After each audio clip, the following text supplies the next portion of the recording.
WholeOfEngland here, and today we'll be reviewing the Tier 5 British battleship, the Iron Duke.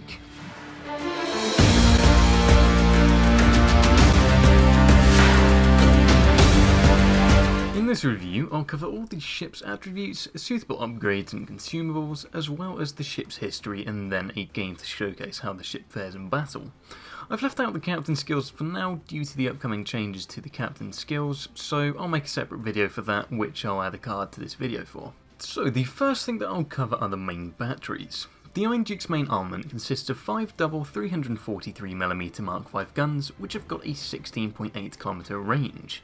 Thankfully though, this can be increased with this spotting aircraft. The guns themselves, they've got an average reload of 30 seconds, but the one thing that they really do struggle with is the turret traverse. The problem with them is that it takes 72 seconds to rotate 180 degrees, so you'll definitely want to keep this in mind when choosing your captain skills. For the shells, both high explosive and armour piercing have rather good stats. The high explosive can do a maximum of 5,900 damage on striking citadel, as well as got a very good fire chance of 40%, which will be very useful for burning down targets. For the armour piercing shells, these are also very damaging too, as they can do a maximum of 9,900 damage on striking a citadel. The shells have got a dispersion of 227 meters, so there is a good chance a lot of the shells will hit their target, and then finally they've got a moderate shell velocity of 759 meters per second, so when firing at long range it's best to aim for slow moving targets, as anything that can move quickly will very easily be able to evade any shots. The secondary batteries consist of 4 double 102mm Mark 19 guns and 12 single 152mm Mark 16 guns. Both types of guns have got a range of 4.5km, which means that when a ship does come into range they'll have a considerable amount of secondaries firing at them. For the 102mm guns, these have got a reload of 3 seconds, doing a maximum of 1,500 damage with a 6% fire chance. The shells can penetrate up to 17mm of armour and travel at 811 meters per second, so they'll only be able to penetrate thin armour or superstructure. For the 152mm secondaries, they've got a longer reload time of 8.6 seconds, which do a maximum of 2,200 damage, with a 12% fire chance. These travel at 911 meters per second and can penetrate up to 25mm of armour, meaning they've got a higher chance of doing damage. At first glance, the armour seems rather good for its tier, with the thickest points being on the armour belt at 305mm. Both the fore and aft end armour is rather thin at 19mm, but thankfully it's well angled when face front on, so it will be pretty hard to get through.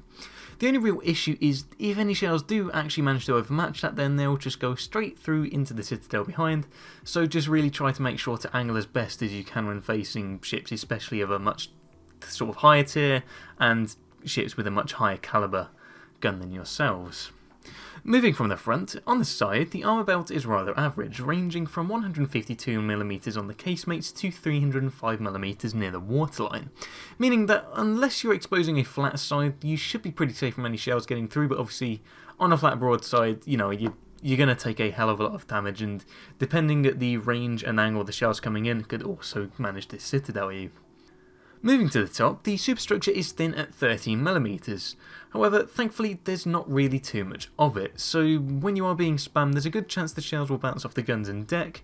And speaking of guns, the frontal and side armour of the gun mounts is 279mm thick, and from the rear is 203mm thick, meaning that it'd be very hard to really disable them unless a very high calibre shell knocks them out, or they penetrate the 76 to 102mm top armour. Finally, the deck armour is rather average, ranging from 25 to 44mm, which is good for bouncing shells at an angle, but for armour piercing bombs coming from say the Ryujo, then there's a pretty good chance that they'll be able to get straight through, penetrate and do up to 4,600 citadel damage per bomb. As well as the armour, the ship has got a decent health pool of 47,100, so that should really keep you alive for a good amount of time. The Iron Duke's anti-air is rather good, as it's got an AA rating of 46. This rating is because the ship has got an armament of 4 quadruple 12.7mm Mark III guns, 4 quadruple 40mm Mark VII guns, 2 octuple 40mm guns, and 4 double 102mm guns, which are dual purpose secondary batteries.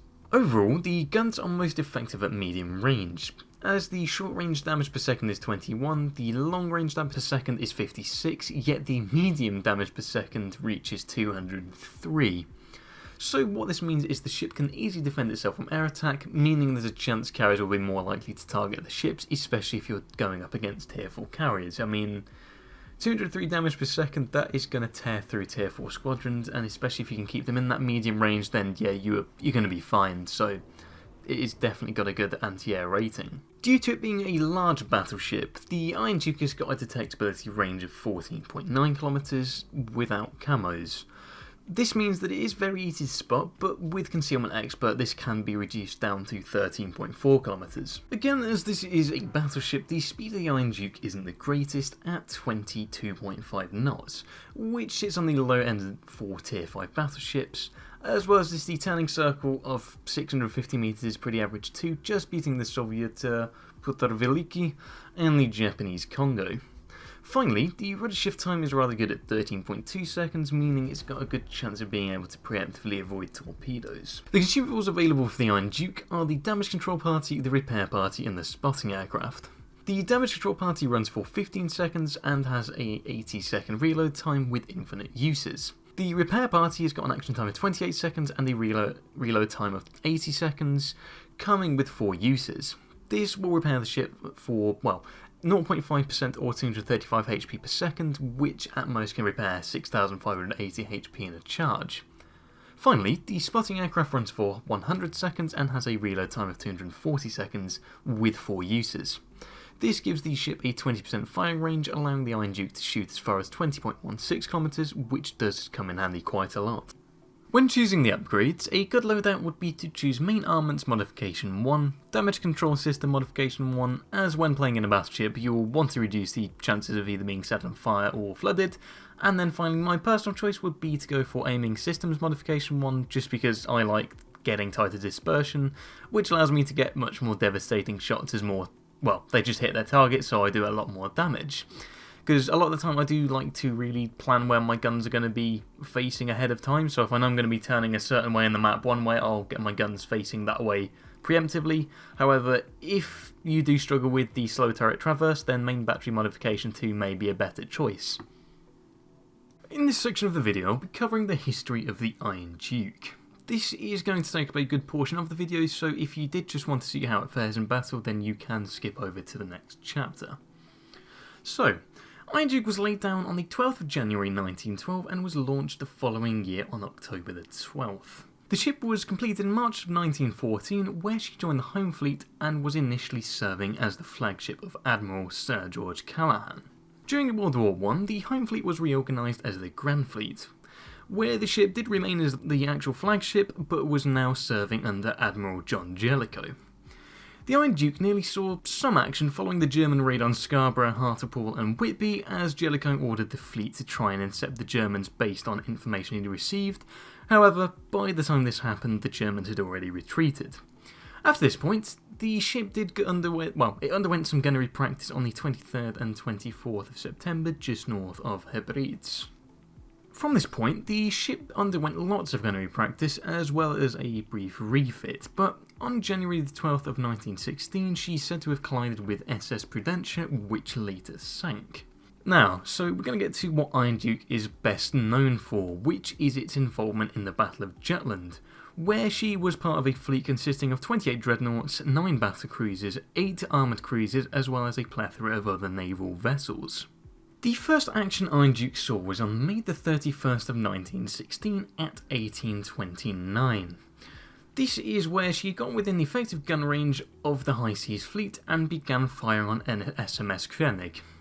The first salvo did fall short of the König, however the next 3 salvos hit their target, with the gunners claiming to at least 6 direct hits to their target, but in reality they'd actually scored several hits and caused some serious damage. Later into the evening, at 1911, Iron Duke opened fire at the crippled SMS Wiesbaden and nearby destroyers with its secondary batteries, but with no success.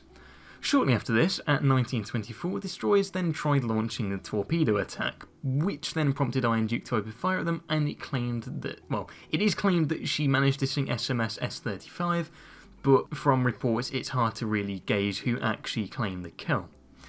Post-attack, the High Seas Fleet disengaged and the Grand Fleet saw no further action.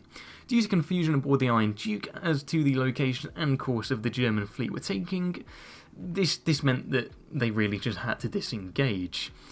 In the early morning of June the 1st, the Grand Fleet then looked really just for any damaged German ships, but to no avail, and Iron Duke returned to Scapa Flow at 11:30. Following the battle, it was decided that armour primarily over the ammunition magazines was insufficient, so as a result many ships, including the Iron Duke, went into dock, which meant 100 tons of armour was added to this ship. She served as the flagship until 1917, and then in 1918 flying off platforms were installed on the B and Q turrets. After the war, the ship was transferred to the Mediterranean Fleet, where again she served as the flagship. In 1919, Iron Duke participated in the Allied intervention in the Russian Civil War, which en route she stopped in Constantinople to assist in the destroying of warships and other military equipment that may have been used by the Bolsheviks.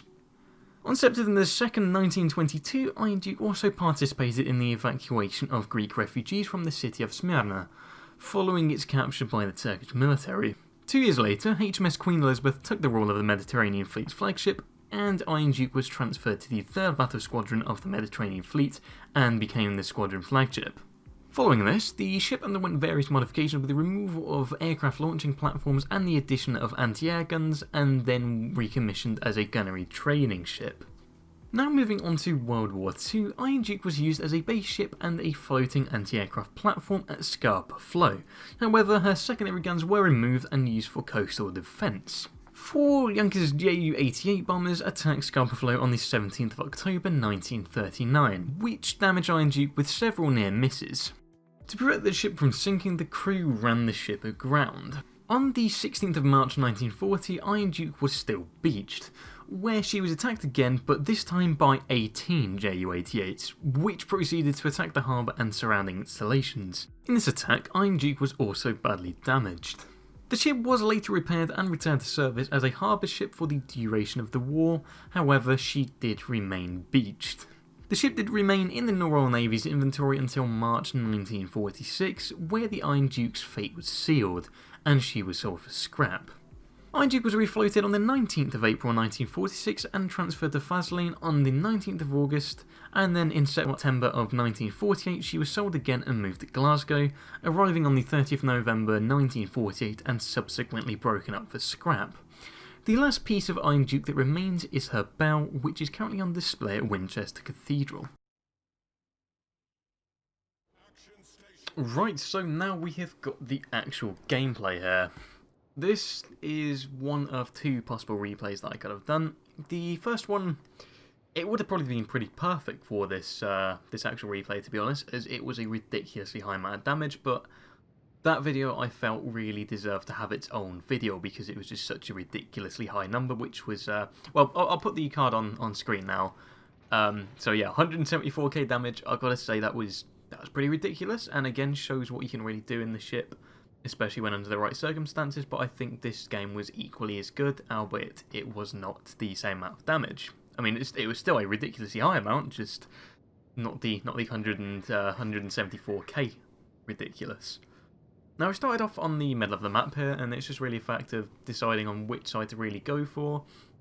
And something that I usually do like to do is go on the side where the carrier is, because usually what you find is with the actual carrier being on that side is they tend to, I guess, go and attack actual ships on that side of the map as well as cover ships on this side of the map as well, because I'm like, well, at the end of the day, that's going to just give me a little bit. Oh wow, that Trento just got deleted. Unlucky, because it just means that you'll get a bit of fight support, or at least when you're having tier 6 carriers and above. But yeah, that's usually what I find, just because it makes life a little bit easier when you have your carrier dropping fights on you a little more regularly, because the other side of the map doesn't often get much support. Now, unfortunately, I was firing a high explosive here, and it was going against Molotov. I mean, if I had got some armor piercing low, I didn't actually hit a shot, that would have been pretty devastating. But both of those instances really didn't happen, so hey, that's fine. And at this point is where I started turning in. I just wanted to sort of get towards an island as well, so it's a lot harder for anything to really hit me, and plus it lets me get some sort of sneaky shots off and just getting some more high explosive load of the New Mexico. I mean, that broadside would be nice to have armor piercing load, but I mean, at the end of the day, if I can get some high explosive fires set, then that's just going to be some long-term damage. Unfortunately, we don't get a 5, but we do manage to get 2 penetrations to get just under 4k. Just we start turning past this island, and I think I've actually slowed down just so I can try and get another shot off, because if I can get a permafire, that's just very good, because it just means you can overall weaken that ship. And yeah, that is now reloading. I don't know whether those are going to actually hit the island or not, to be honest, because I'm that close. No, apparently not. Nice. I've just cleared it. Brilliant. And I've led just a little bit less there because he was... Hey, there we go. We actually got the fire there and 2 more penetrations, which is quite good. And okay, we've just lost our friendly Nicholas, so the current ships numbers is pretty equal, as we've lost 1 on each side. However, we've lost our only destroyer, which is a bit of a problem. Now, we have got the enemy carrier coming for us, but I mean, he's using rocket planes, which is pretty much fine. And I was expecting this New Mexico to actually repair, but I'm guessing he's not actually got his damage control party active, so I thought, hey, let's try and set another one, see if we can get another fire. We don't, but we do get another 4k damage. And at this point, I start loading up some actual armor piercing, because, you know, I've got 2 broadside battleships showing me a side, so I mean, I'd be pretty stupid to carry on firing high explosive. Unfortunately, the New Mexico is turning around, so that's not going to be the best shot ever, and the Iron Duke is just out of my range, so obviously activate my my spotting aircraft consumable. I'm just trying to work out where he is. He is reversing a little bit, but it's going to take a bit for that to actually come into effect. However, I think leading would have possibly been good as they've just I mean, that's pretty bad dispersion anyway, so that's fine.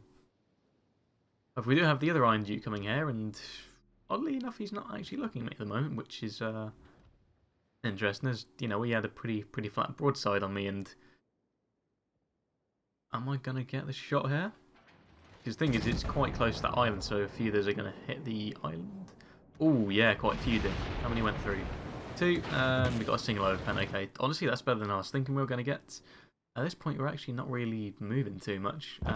However, the friendly carrier has actually moved to the other side of the map, so I'm still pretty safe to stay here, because I've still got a pretty good chance of being covered if I do get attacked by any enemy aircraft. And wow, something just nuked the Iron Duke then. They must have citadeled them. I'm assuming it's torpedoes by the looks of it, because that was such a drastic drop. I mean, I wasn't actually looking then, but we'll see. I do try and steal that kill, or should I say secure the kill, but unfortunately I don't get the actual opportunity to do so. However, at this point I'm like, right, okay, well, our left flank is really collapsing here. I mean, the Fuso is holding off the Emerald, and he's taking some torpedoes there, but yeah, it looks like I'd probably have to really be holding this side. I'm in a better position to be really defending this side of the map, as well as, you know, it's going to take me quite a while to actually turn around and get to the other side, so I might as well go for this one. So the Trento's pretty low there, which, okay, my bot has just come off cooldown. The Trento's there. He does go unspotted for a second, but I do already get some shots off. And we do manage to secure the kill there, which is quite nice. Get a penetration in the smoke, so he's out of the game. And now it is just the 2 battleships, the Devonshire and the Motsuki in the cap.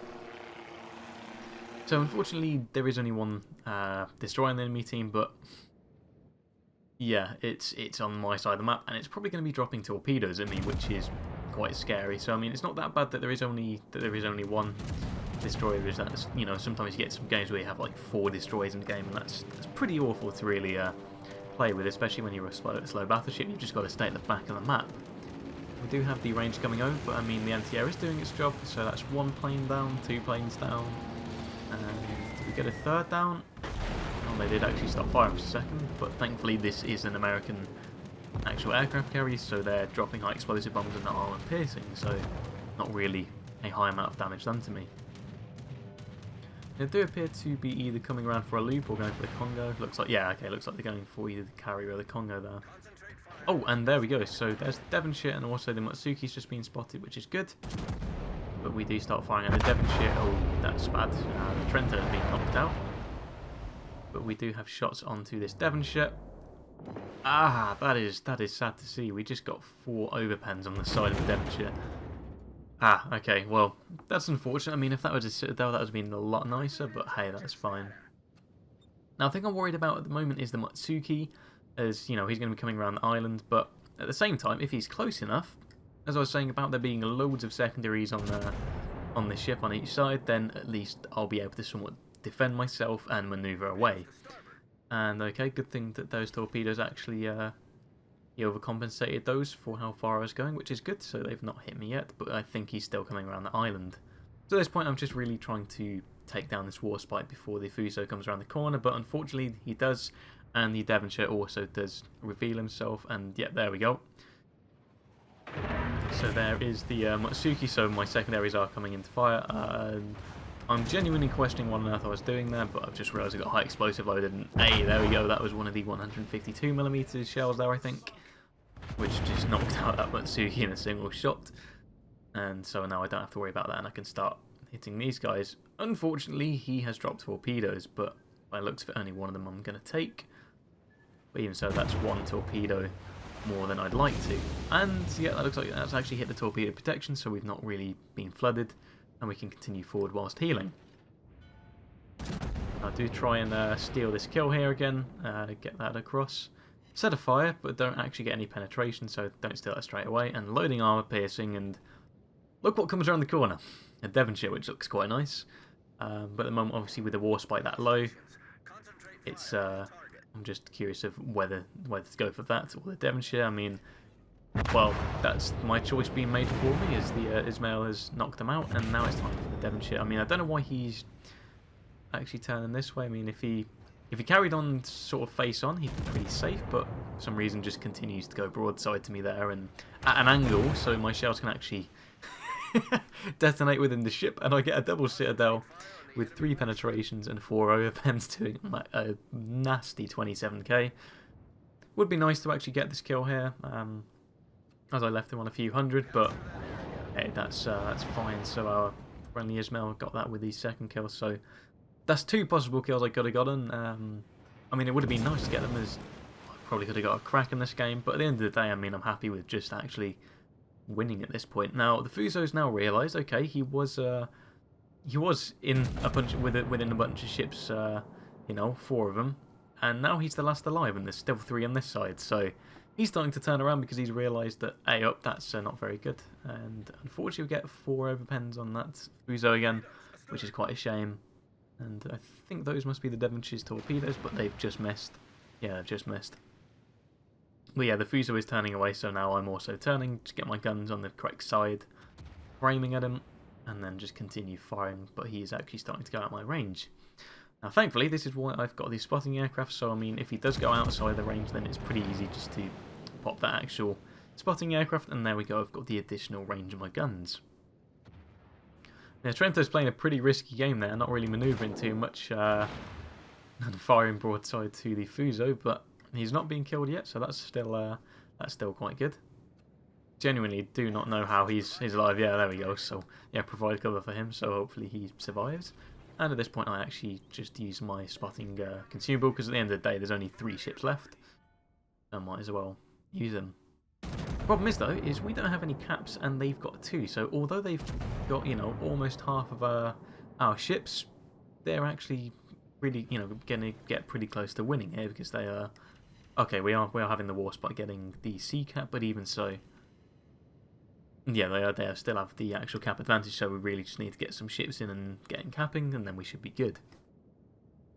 I'm not entirely sure how this Fuso is still being spotted, so he must have a pretty ridiculous concealment range, as he's being spotted by either the Ismail or the Trento there. And just get a few more shots off, just because I don't know how long he's going to be spotted for, so I'd rather try and get some permanent fires on him, which means, you know, I don't have to actively sort of aim at him and do much, because, oh, okay, there Ismail just knocked off 10k, so I'll just be getting all the damage from the actual fires. I mean, he is just staying detected, which is actually quite useful, so that's quite good. And yeah, just keep on firing, really. I mean, I've got 2 fires on him. You can see it burning away. I mean, since the last salvo, you know, that's 5k and fires done. I do fire a speculative shot there just for, you know, at the end of the day, it's like, I'll try and get it. I mean, I don't know when he's next going to be spotted, so I might as well try and fire. And we do actually manage to get 2 extra hits, which is quite nice, bringing our total up to 99k. and get a third penetration, so up to 101k. But he seems to have put those fires out as my damage isn't actually going up now. That's fine though, because I've got my guns actually being reloaded at the moment, and oh, unfortunately the Trento, he has got his smoke, meaning he's not getting spotted, but even so that's still fine because I'm guessing the Ismail or something else has just spotted him, and there we go, get another shot off onto the Fuso. And the Ismail's also firing at him too. Must have got some, I'm guessing, ricochets or overpens there because he didn't really get damaged too much, but even so, that's okay because it just means I can get a little bit more damage. And there's my spotting aircraft coming back in. But we have started to actually close the gap here, and we're also capping this point. Oh, that Trento, I do not know how he's still alive, to be honest. There we go, the Iron Duke's just been knocked out on the other side of the map, which is quite good by our friendly Virza. There we go, and just keep on firing at the Fuso. And still, our Trento's not taking a hit. I do not know how he's still alive. That's crazy. There we go, so we actually do get another fire. That may be permanent, I think, or at least he won't be able to put it out for a good period of time, so that is slowly knocking him down. And woo, okay, that's good. If no one else fires, I get the kill. And oh, that is unfortunate. The last salvo, the Fuso finally knocks out the Trento. That is quite sad. Now at this point, I'm honestly not too sure what I was doing, because at the time I think I was watching a YouTube video as well, so I was a little preoccupied whilst I was playing this. But so I'm aiming at the corner of the island because I'm looking at the Ranger on the map, and I'm like, oh, that's quite odd. You know, it's he's behind the island, so I'll wait for him to sort of push out. But I'm looking at the wrong island because I wasn't looking at my map, because I do usually use my map quite a bit to actually. Because the map is a pretty key component of World of Warships, really. But I was using this, I'm like, okay, well, he's going to be popping out of there at some point. I'm still, you know, I start looking at the map as well. Obviously, not looking where I'm aiming, apparently, from the map. Because there you go, you can see the Ranger's just been spotted. I'm like, well, how come I can't see him? And I've just noticed as well, on the left of my screen, there's a plane there as well. And I've still not noticed him. I'm thinking, well, surely I'll be getting into range now, you know, I'll be able to see him. Just because I can't fire doesn't mean I can't see. And at this point I'm like, well, I still can't see him. What's going on? And eventually, at some point, I do look, maybe? Oh god, the longer this goes on for, the worse this is to watch. Okay. Yeah, there we go. He's actually in my spotting. I'm like, okay. And then I realise, I'm like, oh. Oh. There he is. So after all that time of being spotted, he's... Yeah, okay, that was pretty bad. So I do actually send off a speculative shot because I'm like, well, that's probably where he's turned to from where he's moving. He's probably going to be going forward and trying to move. But yeah, that was not the best. And I managed to get a miraculously good citadel there, which is quite good. I'm quite happy with that. He's sending some planes over, but I mean, yeah, that does get my total up to 122k there, which is pretty good. Yeah, you can see that's just a massive chunk of health just been wiped out there. And very nicely, this Ranger is now starting to turn to give me a nice side. Get some shots off. So another 18k, which would get me up to about 140k damage. Boom, there we go. Citadel destroyed, and that is it. GG. Now if we come over to the actual results screen here, you can see that I got a pretty nice amount of damage. So yeah, 141k damage. I mean, 306k credits there, which is good. I mean, obviously I'm not grinding this ship because I've already got the next ships up. But I mean, 4,900 XP there, so I'm guessing that was with the 50% bonus. 1,000 free XP, which is quite good. The secondary armament achievement there, as well as high caliber. And yeah, you can see, so 67 shots off. Well, we only got 2 shots off the, you know, the funny number. We got 4 aircraft shot down, 4 destroyed. As I say, I mean, either the Warspite or that Devonshire could have got a Kraken, but honestly, with that amount of damage, I don't really mind anyway. Several fires, 4 citadels, a single captured ribbon, that single target hit, which got me a kill, and a single spotted ribbon, which is quite good. Now, if I go to the team score, I managed to come top of the team alongside the Warspite, who's just 200 points down from me, and I'm just under 2,000 base XP, which is quite good. Enemy team. So the top guy there, Emerald, managed to get 800, so that's pretty good from them. So if that was a win, they'd probably be in the sort of mid 1,500s, I'm guessing. And then we go to the next one so you can see the actual damage I've done. So the Ranger 33k, the Fuso 33k, Trento only 2k, as well as the Matsuki for 491. Devonshire's got 34, New Mexico is 21, and then the screenshot doesn't show anymore, but it just sort of gives you a quick overview of the actual damage. So from the 141k that I did, 112 was with the main batteries, only 29k was with high explosive. So, I'm not spamming HE shells, it's just showing that AP shells are just as good as the actual HE with the actual fire chance. So yeah, so just under 30k with the HE and 82k with the AP shells, which is good. The secondary batteries, yep, that was just the single shot for the actual Matsuki, but 28,000 with fires as well, which was really nice. And damage caused to anti-air, well, via AA, we've done 11,799. So yeah, that's pretty decent. Only 357 potential damage, so not much really shot at me here. So I think this was just quite a lucky game, really. And that's pretty much, yeah. So damage actually received was only 31k. And a quarter of that was from torpedoes, a little bit from bombs and rockets, and the rest of it was from actual guns. Then the last screen here, we've got the credits and XP, which is quite nice. So it just shows you there. Was that actually plus 50%? Yeah, daily win bonus was 1.6k. So take that off. So 4,300, 3,300. So 3.3k, which is quite good. A little bit of a bonus from the clan, but even so, 3.3k is very nice to have. Yeah, actually a really nice amount of commander XP as well. 17k. Wow, that's really good. I'm quite happy with that. But overall, I'd say that was just a very good game, and yeah, it just really concludes this actual ship review. So, I know this has been quite a long video. If you have actually made it to this point in the video, then thank you very much for watching. Just sort of drop a comment saying, I've watched the entire thing, because just sort of appreciate that, because that's genuinely really nice if you have watched all the way through, as I know it's quite long. But, if you do want to see more like this in future, as well as I'm going to be, well, I've already released one of the short variants of the ship reviews, so I'm going to be doing sort of a high, mix between these long reviews that are sort of very sort of in depth, etc., with all the history and that, and then also sort of short, concise reviews as well. But if you want to see more like that in future and you're not subscribed already, then make sure to actually subscribe, because that would just really help the channel out. I think it's at like 80 odd subscribers at the moment, so it'd be quite nice to get to 100. But that's really it from me, so thank you very much for watching, and I hope to see you in the next one.